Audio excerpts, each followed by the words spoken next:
محمد وآل محمد.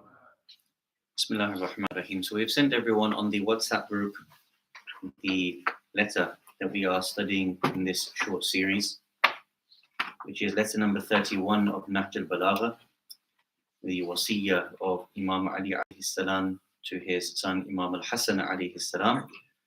So we have reached the fourth paragraph, or the fourth section.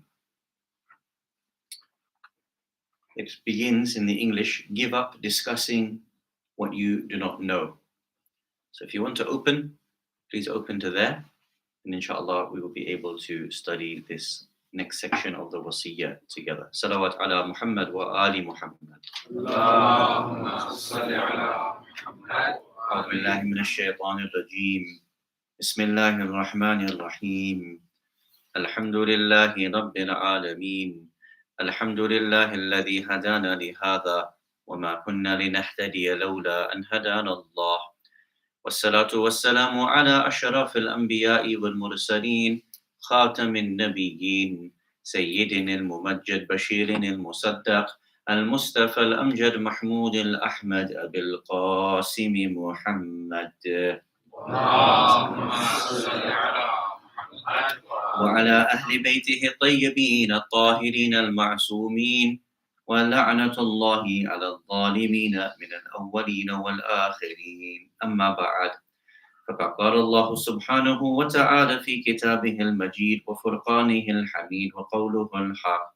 بسم الله الرحمن الرحيم. كتب عليكم إذا حضر أحدكم الموت إن ترك خيرا الوصية للوالدين والأقربين بالمعروف حقا على المتقين. آمنا بالله. صدق الله العلي العظيم. صلوات على محمد وآل محمد. اللهم صل على محمد وآل محمد. Awaited Savior of humanity, Imam al-Mahdi alayhi salam, my respected teachers, elders, brothers and sisters, Assalamu alaikum jami'an wa rahmatullahi wa barakatuh. عظم الله أجورنا وأجوركم بمصابنا بقتل أمير المؤمنين علي بن أبي طالب صلوات الله وسلامه عليه. اللهم صل على محمد وآل. We continue on in our series looking at the wasiyah, the will and testimony of the commander of the faithful Ali ibn Abi Talib to his son Imam Hassan al-Mujtaba salawatullah wa salamuhu alayhima. Allahumma salli ala. So far we have looked at the introduction and we've looked at how the Imam qualifies his wasiyah. He says that I realized that you are a part of me, nay, you are the whole of me, such that whatever was to occur to you, my dear son, it was as if it occurred to me. If a tragedy befell you, the tragedy befell me. If, for example, death was to approach you, death was approaching me. And so I realized that the completion of my affairs could only be through protecting your affairs as well, O my dear son. Yesterday, we looked at the first section proper of the wasiyah. And we noted that Imam alayhi salam tells three main points, or maybe we can say the section is pivoted around these three main points. Number one, oh my dear son, regularly enliven your heart with maw'idha, with warnings, with nasiha, with remembrance.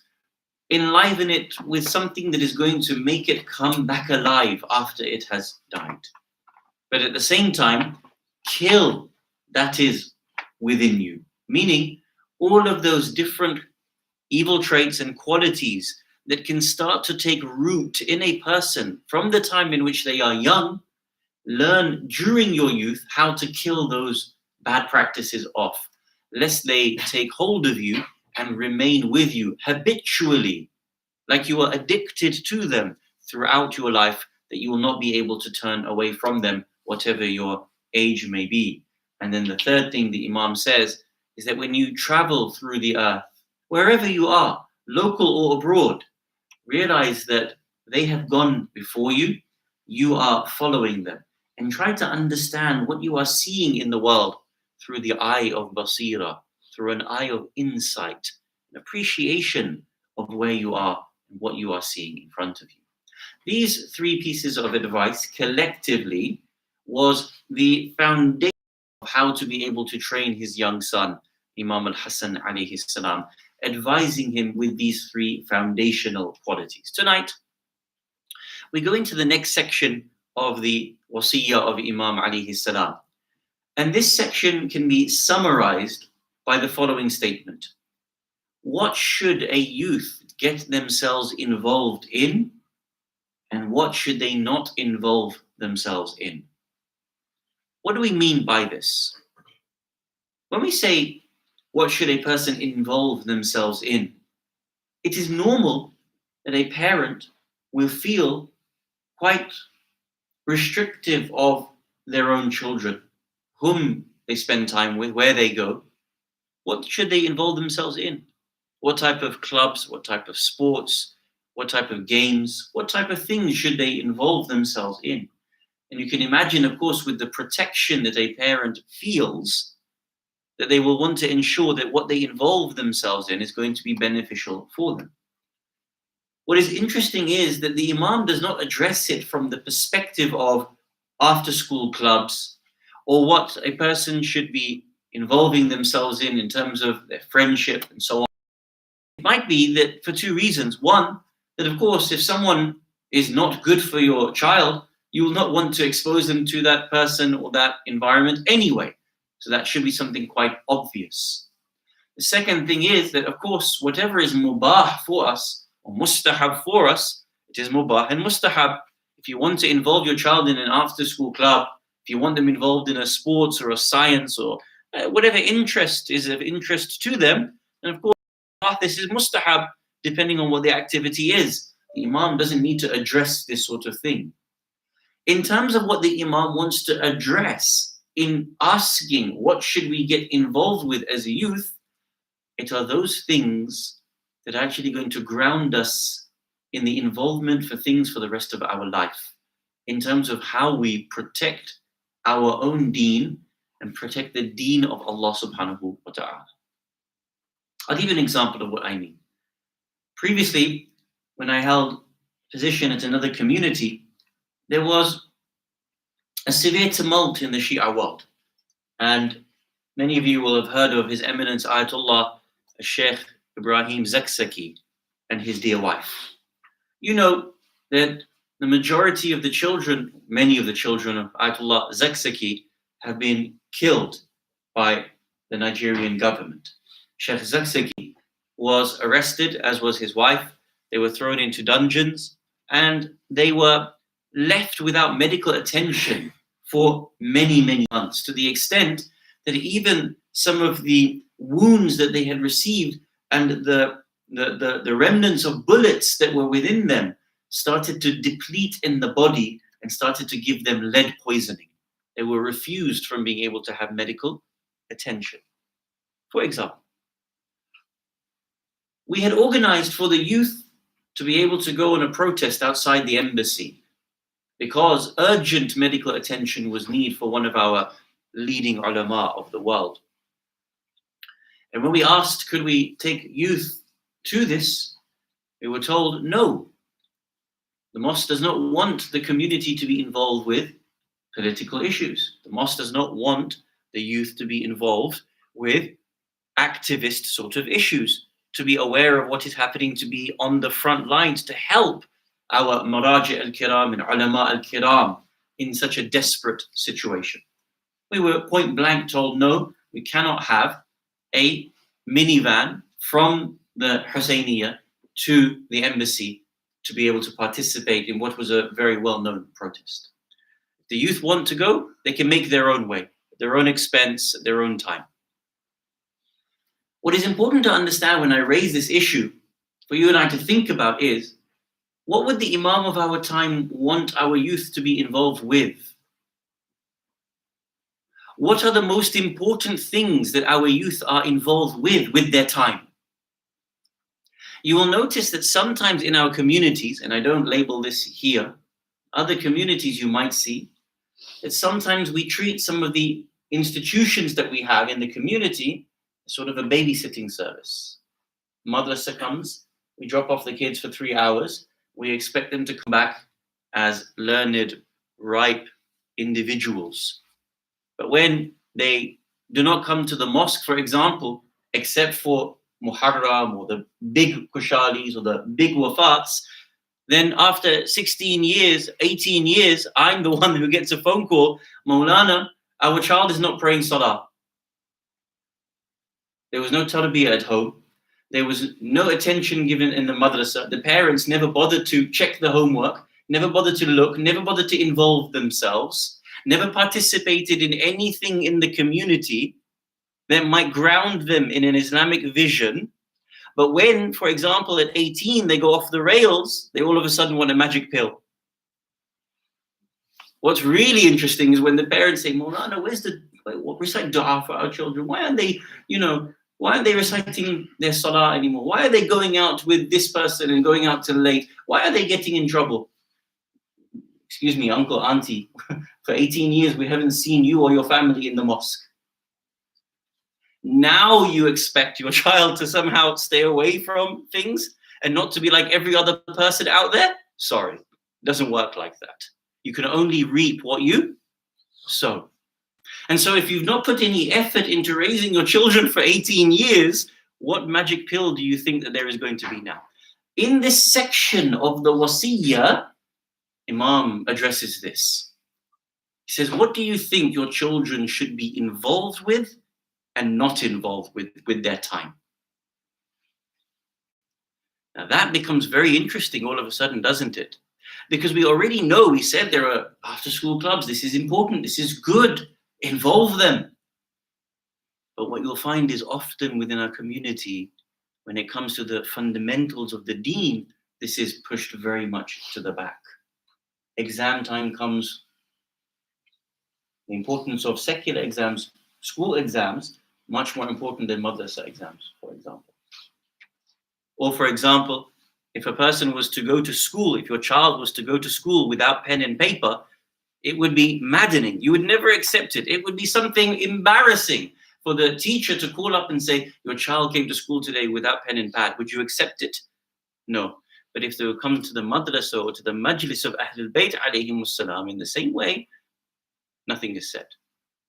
Why? Because the way in which we have begun to imagine deen and dunya, this world and the next.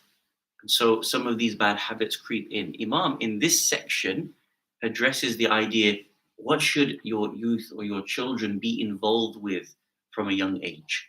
So this is the section that we're going to be reading. And as I said yesterday, the first section is the foundation of what we want to be able to inculcate within ourselves, within our youth. And therefore, this is the second section that is building upon what came yesterday. So if you kindly open the Wasiyyah of Imam alayhi salam, we will see how the Imam addresses his son, our second Imam, Hassan al-Mujtaba, salawatullah wa salamuhu alayhi. So the section starts, give up discussing. Everybody's there, inshallah? So it should be in English, the fourth section. The first section starts from the father. Second, now you should know that. Third section, I advise you to fear Allah. This was the section we read yesterday. And the fourth section, give up discussing what you do not know and speaking what does not concern you. Ahsan, everybody's there. Keep off track from which you fear to go astray, because refraining from moving when fear of straying is better than embarking on dangers. Ask others to do good, you will thus be amongst good doers. Desist others from evil with your action as well as speech, and keep off to the best of your ability from he who commits it. Struggle hard for Allah as he deserves to be struggled for, and the insults of a reviler should not stop you in matters of Allah. Let us think about this section together for a few minutes, inshallah. Give up discussing what you do not know and speaking about what does not concern you. Imam is telling us here, quite simply, that we need to be able to learn to protect our speech as youth, and that we need to not involve ourselves with things that we do not have proper knowledge of. Why so? Because it is one of the worst traits in the Quran. The Quran has been mentioning this time and time again, that many a time a person speaks about something that they do not understand for themselves, and then ultimately they get caught up in that. In today's world, there is that trend. And what we find, especially in online circles, is that many times youth, Facebook, Twitter, and other places, it has now become a place of argumentation, a place of disputation, a place of the worst of akhlaq, where youth come together and argue about things that they truly do not understand or do not have a grasp on. In our world, it tends to boil down to things like Sunni Shia debates and intra-Shia debates. What you end up seeing is 12-year-olds, 15-year-olds, 18-year-olds not understanding their own deen and going as far as abusing and cursing people that they don't have any understanding about, or even to the extent of even abusing and cursing our own maraja. And I've seen this with my own eyes, and I'm sure anyone who spends time online with Shia youth today will have seen that very same thing. I remember once one of our own youth from our community, when I say our, I just mean specifically the Khawaja community, because it's my primary audience community as well as the wider Indo-Pak community. One of the youth from our own communities, you know what he said? He said Imam al-Khomeini alayhi rahmah was a terrorist, as an example. Why? Because the spaces and the arguments that he'd gotten into, he didn't know anything about Imam himself, and so he was drawn down a hole where ultimately he was outfoxed and ultimately ended up out of that conversation in a way in which he didn't understand. You see this a lot online. Many a times our own youth will engage in those dialogues, which ultimately becomes a very futile argument. The same thing happens outside the offline space, even in person as well, where many times people end up arguing and debating about things that they do not have a level of understanding of. Imam's first advice: what should a person get involved with and not get involved with as youth? Give up discussing what you do not know and speaking about what does not concern you. Keep off track from which you fear to go astray, because refraining from moving when fear of straying is better than embarking on those unknown dangers.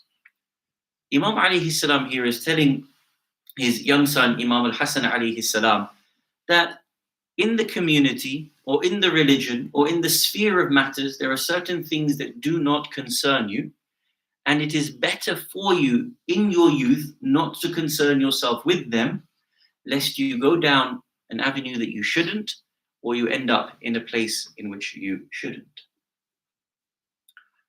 Imam continues, ask others to do good. What should you involve yourself in? Imam says, ask others to do good. So you know that a youth, their primary circle is their friends. And their secondary circle tends to be their family. Sometimes it's the opposite way around, depending on how tight-knit the family unit is. What you should be doing as a youth is you should be asking others to do good. Meaning, don't get yourself involved in arguments, round and round in time-wasting arguments, but do invite others towards Amr bil Ma'ruf wa Nahi anil Munkar. Ask others to do good. You will thus be amongst the good doers. For when one of your own friends or family does good, you will be joined in that. As well as desist others from evil with your action, as well as speech, and keep off from it as to the best of your ability from he who commits it. Struggle for Allah as He is deserved of. This comes from the ayah of the Quran, the last verse of Surah Al-Hajj. Jahidu fillahi haqqa jihadihi. Struggle hard in the way of Allah subhanahu wa ta'ala as He deserves to be struggled for. Why this line? Because it is very easy for a youth to succumb to their own desires or to succumb to the weaknesses that exist within them.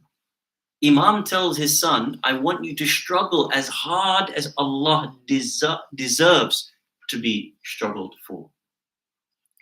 I mentioned this story before. Once we were in majlis with Grand Ayatollah Sayyid Muhammad Taqi al-Mudarrisi, may Allah preserve him. He gave such a wonderful and inspiring majlis. It was a Thursday night. And at the end of it, I turned to one of his sons. And I said to him, I love your father. His son said to me, but, as if there was something to come. I love your father, but I didn't like this. I love your father, but I wish he didn't do this. I said, there's no but. I'm just telling you, I just love your father tonight. It was such a wonderful muhadara, a beautiful majlis. I said, go and tell him yourself. What do you mean? Go and tell him. All right then, I will. So after the majlis, everybody gathered around him. And at the end, when people started to disperse, we walked to him, said, Sayyid al-Marja, today it was really inspiring. I really want to support the particular project that you have said. I want to help you in this project. Ayatollah al-Mudarrisi responded by saying, I don't want your help. So, sorry, you just spent all this time talking about this issue. I'm putting myself forward and saying I want it, and you're saying I don't want your help. I don't want your help. I want you to struggle as hard as you can in this cause. And then he smiled. What's the difference between helping and struggling? What's the difference? Of course, just by the words struggle, there's such a higher level of exertion, higher level of emphasis and effort. If you're going to do it, I don't want you to be half-hearted committed. I don't want you to just help. I want you to struggle as hard as you can in this way. Allah says this about us in the Quran. Jahidu fillahi haqqa jihadihi. Struggle in the way of Allah as He deserves to be struggled for. Imam Amir al-Mu'mineen is telling Imam al-Hassan alayhi salam this: from your young age, accustom yourself to struggling for Allah to the extent in which He deserves to be struggled for. That is the level of expectation that you put into yourself. What a way in which the Imam wants to be able to express this. Now, in the hadith, in this section, in the commentary of the Will of Imam Ali alayhi salam, the commentator mentions a number of hadith that just are so sublime in explaining this section of the wasiyah. So one hadith comes to us from our Holy Prophet Muhammad sallallahu alayhi wa alihi wa sallam.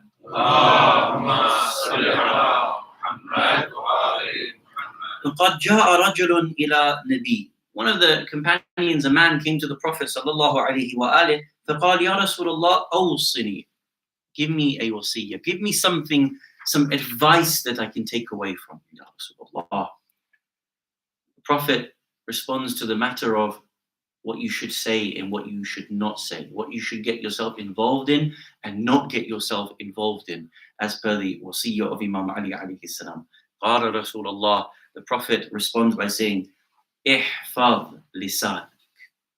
Protect your tongue at all costs. As a youth, protect your tongue at all costs. Learn to habituate that from your tongue only good things are being spoken. Not swear words, not waste of time lyrics from musicians, not things that are going to be low for you. Ihfadh lisanak. Control and protect your tongue. Wayhak, woe be upon you. وَهَلْ يَكُبُّ النَّاسِ عَلَى مَنَاخِرِهِمْ فِي النَّارِ إِلَّا حَصَائِدِ أَلْسِنَتِهِمْ. Are people ending up in a place of destruction and fire except by what their tongues reap? Why?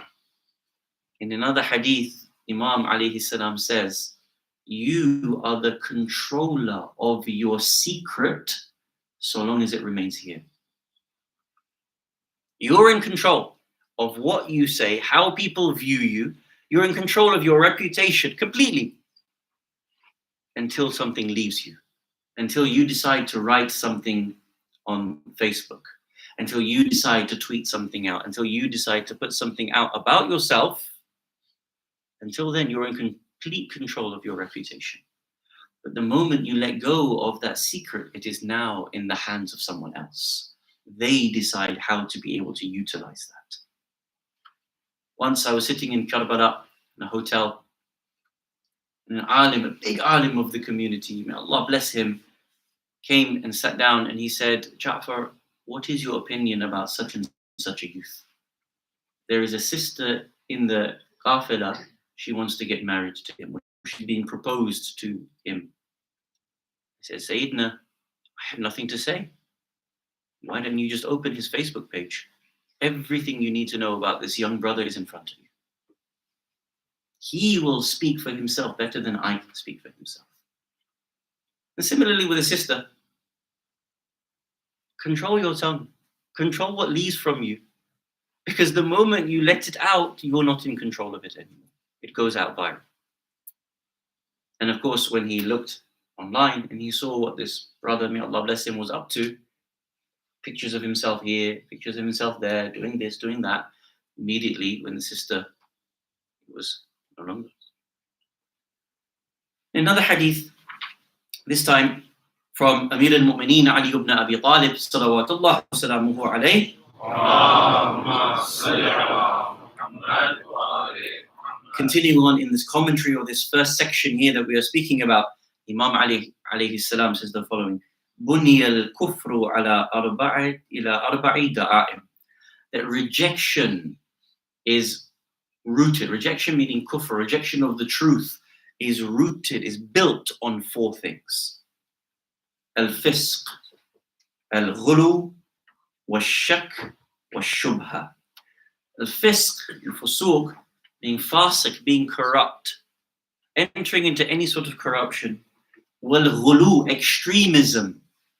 Wal-shak, entering into doubts. And shubha, entering into those things which are confusing for you. These are the four things that actually build upon kufr. And so Imam is expressing to this here what we can do. Return back to the wasiyah, if you will, inshallah. We go to the second part of this section. Give up discussing what you do not know and what does not concern you. Ask others to do good, and you will be amongst them. Desist from evil, and stop others from doing it to the best of your ability. Struggle hard in the way of Allah subhanahu wa ta'ala as He is due. And the insults of a reviler, a person who speaks bad about you, should not stop you when it comes to the matters of Allah subhanahu wa ta'ala. So we finish this section and we go to the next section of the will of Imam alayhi salam. He says the following: leap into dangers for the sake of right. Leap into dangers for the sake of right, wherever it be. This is to a youth. Acquire insight into Islam, into religious law. Accustom yourself to endure hardships, since the best trait of character is endurance in matters of right.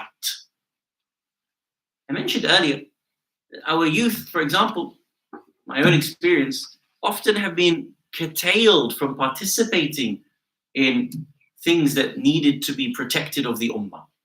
And I mentioned the example of Ayatollah Zakzaki, where youth themselves were prohibited in a community from actually going out and protesting for the protection of one of our leading ulama of the world. Amir al-Mu'mineen responds, leap into dangers for the sake of right. If you have to put yourself forward, then do so. wherever it be. Acquire insight into religious law. Accustom yourself to enduring hardships. Now, this is very interesting. Normally, what we think for our children is that we want to be able to give them as much ease as possible, correct? We want to buy them the very best thing that is available. We want to make sure that they have a plethora of it available. And actually, as much ease as is possible is good for them. Imam is advising his young son here, the opposite. Accustom yourself to hardship. Why? Because the best trait of character is the ability to have endurance in matters of what is right. Now, there's an interesting hadith and story I wish to be able to mention. This hadith comes to us from our sixth Imam, Ja'far al-Sadiq, salawatullah wa salamuhu alayhi.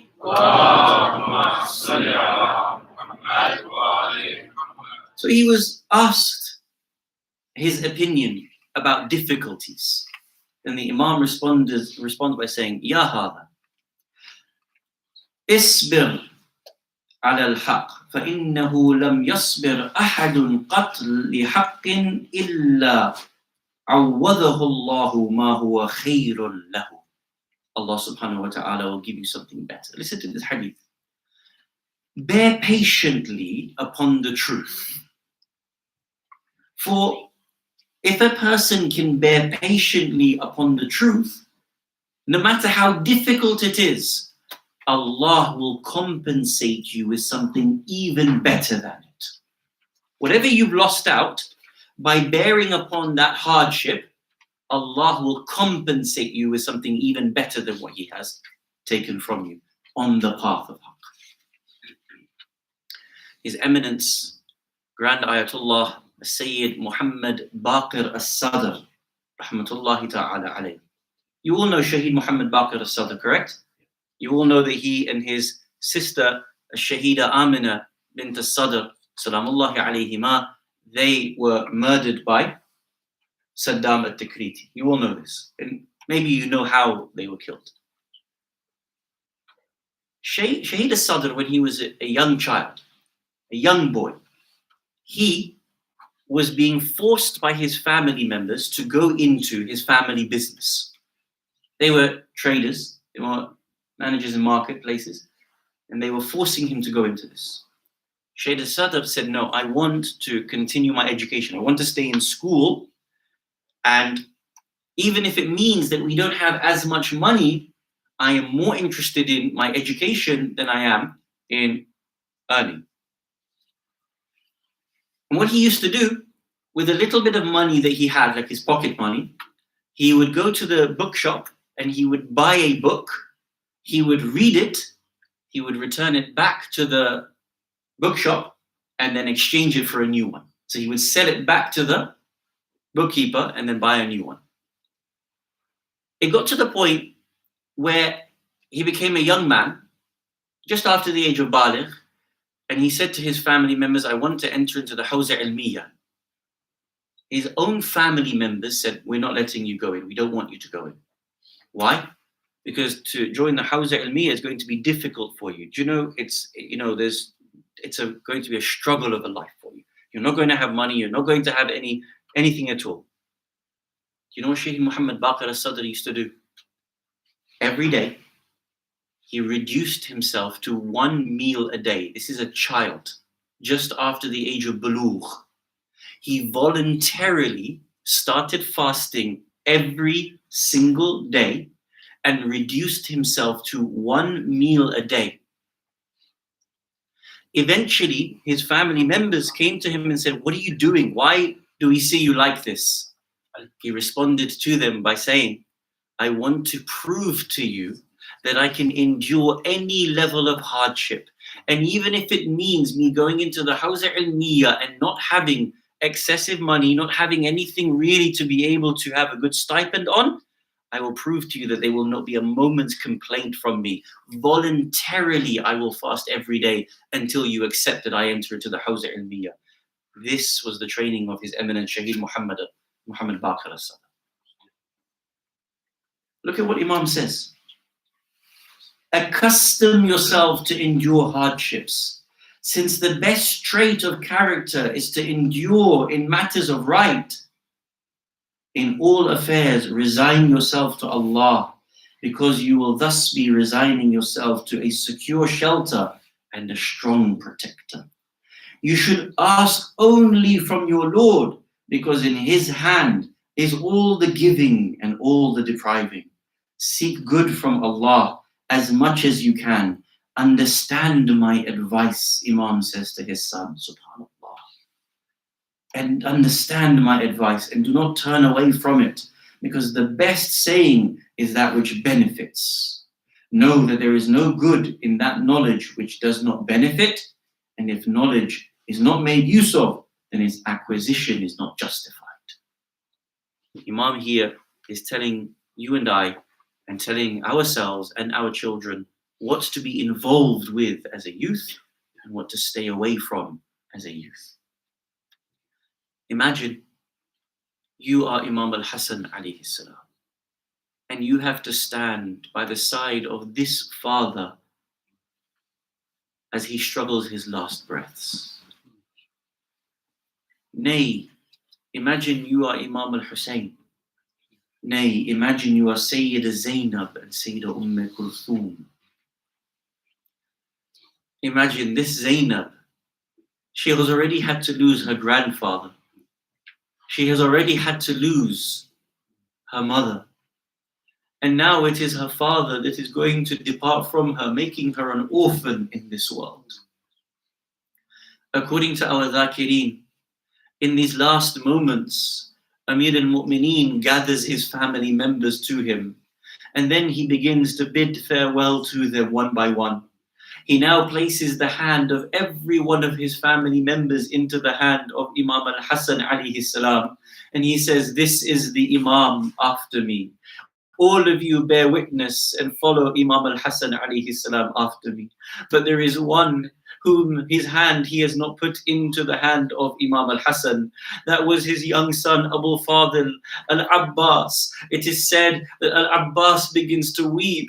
Oh, my father, Amir al-Mu'mineen, am I not too your son? Am I too not from your family? Why would you not place my hand into the hand of Imam al-Hassan?" The Dhakirin tell us that he placed the hand into the hand of Imam al-Hussein. He says, "Abbas, whilst everybody else is there for Imam al-Hassan, your role and your duty in your life is to protect this man, Abu Abdullah al-Hussein. Your duty is towards him." Can you imagine what the Malaika are thinking in these moments? Can you imagine what the family members are grieving in these moments? You can take yourself to Karbala. It is said that as Abu Fadil leaves the tent for the last time, it is said that his sister Zainab calls out to him, "Oh Abbas, do not go any quicker. Please wait and let me say to you one thing before you depart."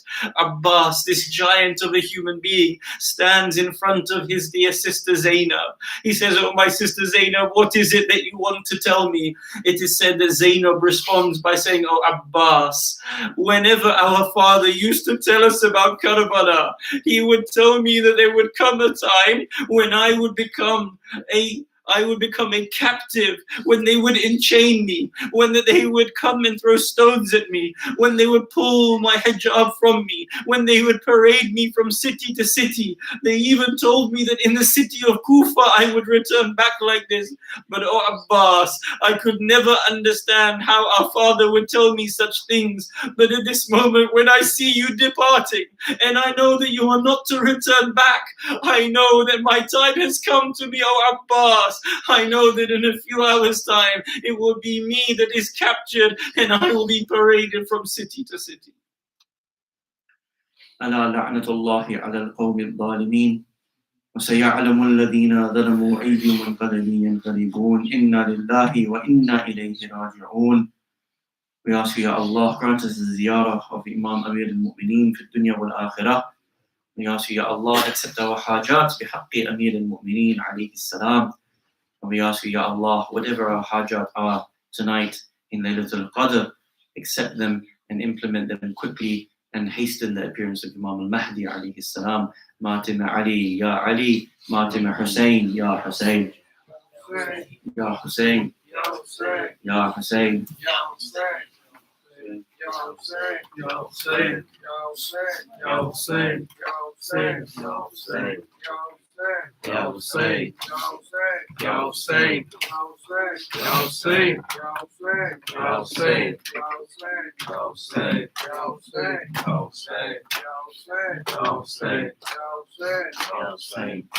یہ جنازہ ہے علی کا شاہ خیبر گیر کا،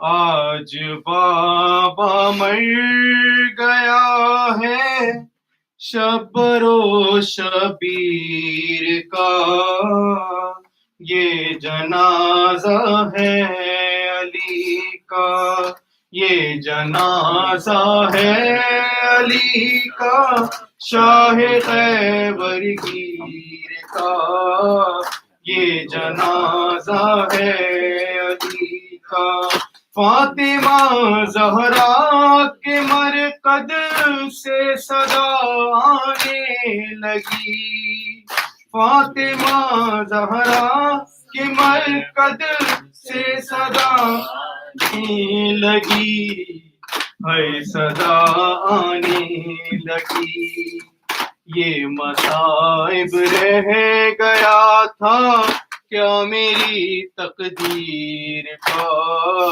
یہ جنازہ ہے علی کا، یہ جنازہ ہے علی کا شاہ خیبر گیر کا، یہ جنازہ ہے علی کا، یا رسول اللہ یہ جبریل نے رو کر کہا، یا رسول اللہ یہ جبریل نے رو کر کہا، ہے یہ رو کر کہا، ایک حلقہ اور ٹوٹا نور کی زنجیر کا، یہ جنازہ ہے علی کا، یہ جنازہ ہے علی کا شاہ خیبر گیر کا، یہ جنازہ ہے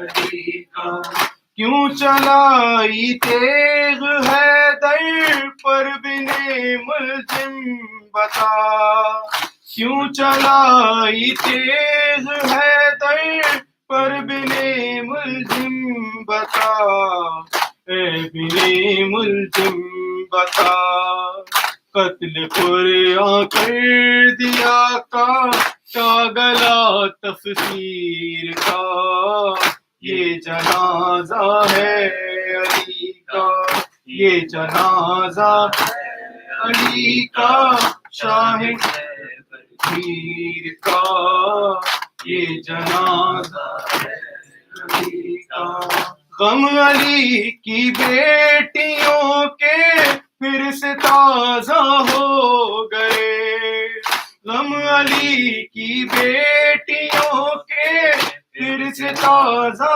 ہو گئے، ہائے تازہ ہو گئے، غم ابھی بھولی کہاں تھی مادر دلگیر کا، یہ جنازہ ہے علی کا، یہ جنازہ ہے علی کا شاہ خیبر گیر کا، یہ جنازہ ہے علی کا، نظر میں جانے علی کو کیا خیال آتا رہا، نظر میں جانے علی کو کیا خیال آتا رہا، ہے خیال آتا رہا، منہ کبھی زینب کا دیکھا اور کبھی شبیر کا، یہ جنازہ ہے علی کا، یہ جنازہ ہے علی کا شاہ خیبر گیر کا، یہ جنازہ ہے علی کا، بیٹیوں کو دیکھتے ہیں اور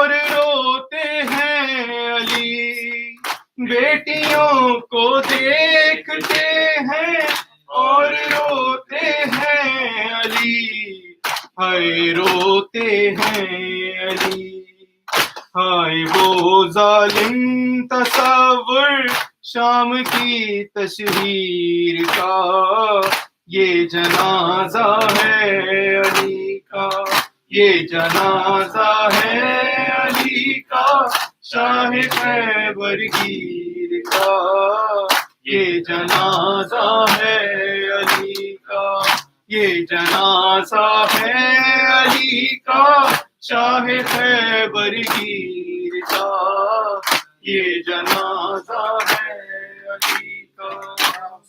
یا حسین یا حسین یا حسین یا حسین یا حسین یا حسین یا حسین۔ اللهم صل على محمد وعلى محمد صلوات اللهم صل